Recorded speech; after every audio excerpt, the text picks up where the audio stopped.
For the first time in our lives, the world just stopped. Planes were grounded, borders closed, and that constant hum of global travel went silent. But this incredible halt wasn't just a pause, It was a reset button, a really rare chance to completely rethink how we explore our planet. So what's next? What does this new chapter of travel actually look like?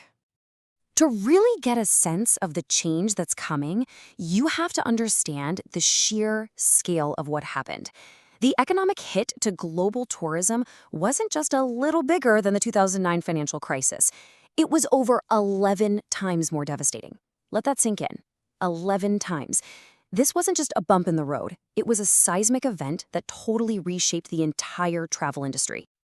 And look, the United Nations World Tourism Organization, well, they didn't mince words. They straight up called 2020 the worst year in tourism history, period. We're talking about a complete and total shutdown of a massive global industry. So what did that shockwave actually feel like for the people and businesses on the ground? Let's take a look at the numbers to get the full picture. Okay, so a 74% drop in international arrivals. That's not just a statistic, right? It's a domino effect. It meant that somewhere between 100 and 120 million jobs were suddenly at risk. We're talking about the hotel staff, the tour guides, the chefs, all the people who make our travel experiences possible. And the recovery? Well, nobody was expecting a quick bounce back. Experts were predicting a long, slow climb, not getting back to 2019 levels until 2023 at the absolute earliest. But here's what's really crucial to understand. The pandemic didn't create all these problems. No way. It was more like an accelerant. It poured gasoline on all these long, smoldering issues that the industry had been kind of ignoring for years. I mean, listen to this quote from Adnan Hasarji, a Turkish hotel owner. He talks about seeing overdevelopment in Italy decades ago and thinking, whew, at least we're not like that. But then, he says, in the relentless chase for growth, we became 1,000 times worse. It's just a gut punch of a reminder of how addicted the industry was to unsustainable growth. And this really gets to the heart of that conflict. On one side, you have the very reason we travel in the first place, this beautiful, untouched nature. And on the other, you have the industrial-scale machine of mass tourism that, honestly, threatens to just chew it all up. This was the fundamental problem with the old way of doing things. And this wasn't some abstract idea. In beautiful coastal spots like Fethiye and Turkey, there was a real push for more and more cruise ports, more marinas, even as local experts were screaming that the bay's delicate ecosystem just couldn't handle it. It's that classic tragic story, sacrificing a long-term natural treasure for short-term cash. But, out of all this chaos, something new and really hopeful started to happen. That global pause gave us all a minute to think, and travelers' priorities began to change. A new kind of tourist started to show up, one with a totally different idea of what a journey should be. What we're basically seeing is the tourist bubble finally bursting. You know what I mean? That sanitized, all-inclusive, one-size-fits-all vacation that kicks you at a safe distance from anything real. After being isolated for so long, people don't want to be spectators anymore. They want to break free and actually connect with the place. And this whole shift is being supercharged by a really powerful consumer movement called LOHAS. It's an acronym. It stands for Lifestyles of Health and Sustainability. And it's not just about travel.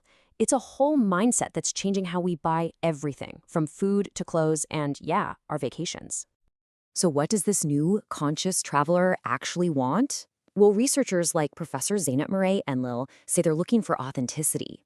They want a real connection with local culture, not just the view from a tour bus. They care about the environment and their social impact. They're also digitally savvy, planning their own trips instead of buying a package deal. And maybe most importantly, they are actively avoiding those overcrowded tourist hotspots of the past. Okay, so with this huge shift in what people want, the industry needed a whole new blueprint.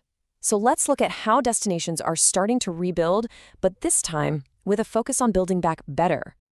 This model, developed in Turkey with the UN, is a great roadmap for what the future could look like. It's not about just one thing.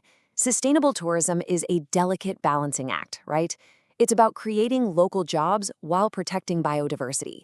It's about reducing water use while supporting local businesses. It's a whole interconnected vision for a much healthier industry. And we're already seeing some really cool examples of this new thinking. Rebuilding trust was obviously a huge first step. Portugal came up with this brilliant, clean and safe stamp to certify hygiene standards. It was such a simple, powerful idea that other places, like the city of Izmir in Turkey, adapted it, creating their own orange circle certificate to show visitors that restaurants and hotels were safe. You know, it sounds so simple, but that's exactly why it worked so well. A clear, visible symbol like that is basically a promise to travelers. It says, hey, you can trust us. It's safe to come back. It's a small thing that played a huge part in getting the industry back on its feet responsibly. And this wasn't just happening in one or two places. All around the world, governments realized they needed to focus on building more resilient local tourism. Mexico, where domestic travel was already a huge part of their revenue, invested millions in discounts to get even more people exploring their own country. Australia did the same, pouring money into local music festivals and campaigns. And this, for me, is where the story gets really inspiring. The true engine for this change isn't always coming from the top down. It's happening at the grassroots level. Local municipalities are now on the front lines, driving this shift to sustainable tourism from the ground up. I mean, just check out these amazing examples from Turkey. In Didim, the local government is working with nonprofits on these huge coastal cleanups. The city of Manavgat has more than tripled its green space for every resident. Selçuk is carefully restoring the incredible historical site of ancient Side. And Soke, they've helped create women's cooperatives, empowering local women to sell their unique crafts directly to visitors. And this is what that looks like in real life. This isn't some generic souvenir shop owned by a big corporation. It's a vibrant market created by the local Turgutlu municipality just for local artisans. It's a direct line, making sure that tourist money flows right back into the community, supporting local families and keeping traditional crafts alive. Ultimately, the entire definition of a successful tourist destination is being completely rewritten. And this quote from the mayor of Berdar, Ali Orkun Erkincis, just says it all. He says the goal isn't just about packing in more tourists. The goal is to create a city where the residents, the people who actually live there, can have healthy, peaceful, and happy lives. Tourism just becomes a tool to achieve that, not the end goal itself. So here's the bottom line. The old rules of tourism are dead. After the Great Pause, a new model is taking shape, one that's more sustainable, more authentic, and just better for everyone. The future of travel is being written as we speak, by the choices destinations are making, and maybe more importantly, by the choices that travelers like you and me make. And it leaves us with a really important question. As we start to go out into the world again, what kind of traveler are we going to be? What will we expect from the places we visit, and what will we give back in return? The power to shape a better future for travel, well, it's pretty much in our hands.